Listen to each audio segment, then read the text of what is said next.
Baik, assalamualaikum warahmatullahi.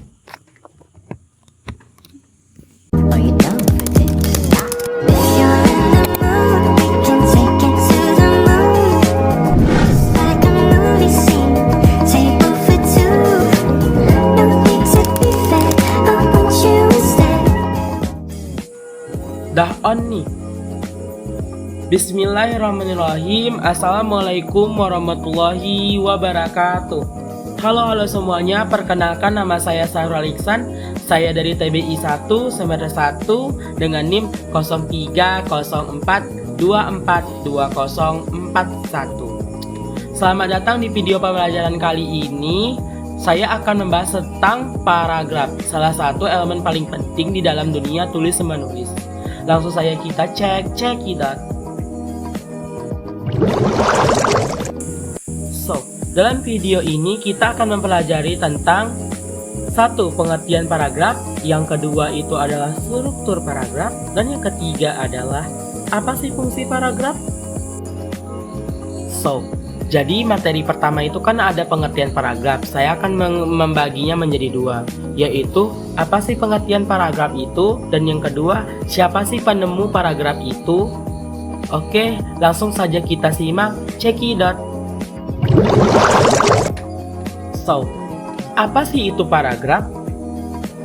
Paragraf adalah suatu kesatuan gagasan yang terdiri dari kumpulan kalimat yang saling berhubungan dan mendukung satu ide pokok atau gagasan utama.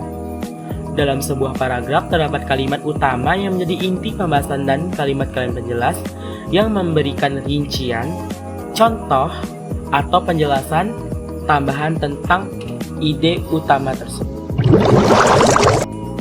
Berikut beberapa penjelasan paragraf menurut beberapa sumber. Saya akan mengambil 3 sumber, yaitu dari Bapak Tarigan 1987.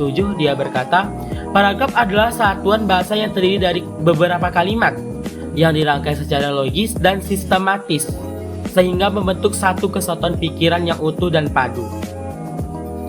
Menurut Goldskerath 1994, paragraf merupakan serangkaian kalimat yang saling berhubungan untuk menjelaskan satu ide pokok yang kemudian dikembangkan dengan ide-ide penjelasan.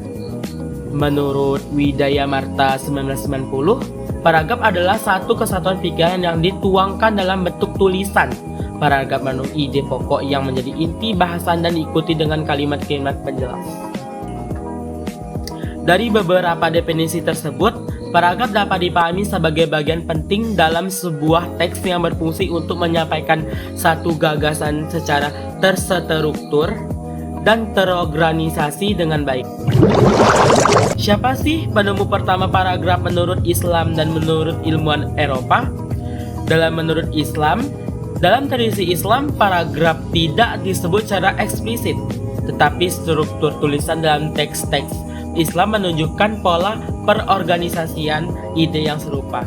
Contohnya seperti Al-Quran. Al-Quran adalah contoh karya tulisan yang memiliki struktur tematik dengan ayat-ayat atau seperti kalimat yang membentuk surah atau seperti paragraf. Penetapan ini menunjukkan bahwa sejak awal Islam, penulisan Muslim memahami pentingnya mengorganisasi ide secara sistematis. Di Eropa, perkembangan paragraf sebagai elemen tulisan juga merupakan hasil evolusi. Aristoteles pada masa 384 sampai 322 sebelum Masehi, filsuf Yunani, meski jauh sebelum Islam, adalah salah satu tokoh yang menginspirasi gaya penulisan sistematis, meskipun tidak dalam bentuk paragraf modern. Karya seperti retorik dan poetis menunjukkan pembagian gagasan-gagasan yang jelas. Pada abad pertengahan, tradisi penulisan mulai memasuki tanda-tanda seperti pilcrow untuk menandai awal paragraf. Ingat, catat. Johann Gutenberg dengan temuannya mesin cetak 1440-an mempercepat standar dalam struktur tulisan, termasuk penggunaan paragraf. Jadi Johann Gutenberg dengan temuannya itu dia yang nemuin mesin cetak di tahun 1440-an lah, mempercepat standar dalam secara tulisan. Mempercepat lagi tuh kan. Meskipun tidak ada satu orang pun penemu paragraf, kontribusi dari tradisi Islam dan Eropa menunjukkan bahwa konsep ini berkembang secara paralel di berbagai budaya yang untuk memenuhi kebutuhan komunikasi tertulis. So, materi kedua yaitu struktur paragraf. Struktur paragraf dibagi menjadi 3. Yang pertama kalimat utama, yang kedua kalimat pendukung, dan yang ketiga kalimat penutup. Kalimat utama berisi gagasan pokok atau ide utama yang menjadi inti dari paragraf. Biasanya terdapat di awal, tengah, dan akhir paragraf. Dan yang kedua kalimat pendukung berisi penjelasan, data, contoh yang relevan, atau alasan yang mendukung kalimat utama, membantu memperjelas dan mengembangkan ide utama. Dan yang ketiga yaitu kalimat penutup, bisa opsional, berfungsi untuk memberikan kesimpulan, penegasan, atau penghubung ke paragraf berikutnya.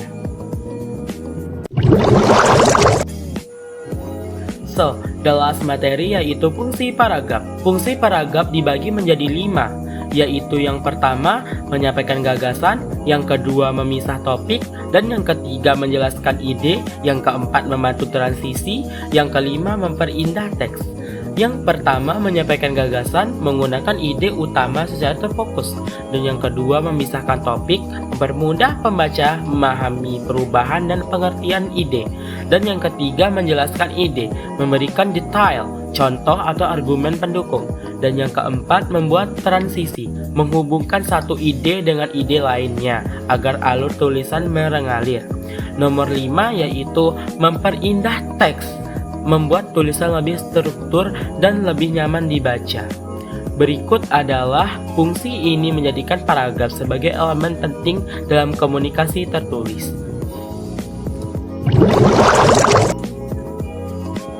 Baik, kesimpulan dari materi saya yaitu paragraf. Paragraf adalah sebagian penting dalam tulisan yang berfungsi untuk menyampaikan ide secara terstruktur, memisahkan topik, menjelaskan gagasan utama, serta memperindah dan mempermudah pembacaan. Dalam strukturnya, paragraf terdiri atas kalimat utama yang membuat ide pokok, kalimat pendukung yang memperjelas, dan kalimat penutup yang memberikan kesimpulan atau transisi. Fungsi utama paragraf meliputi menyampaikan gagasan, memisahkan topik, membantu transisi antar write, dan membantu teks lebih nyaman dibaca. Dengan memahami pengertian fungsi dan struktur paragraf, kita dapat menyusun tulisan yang lebih efektif, terorganisasi, dan mudah dipahami pembaca. Semoga materi ini membantu memperdalam pemahaman Anda tentang paragraf. Terima kasih. Wassalamualaikum warahmatullahi wabarakatuh.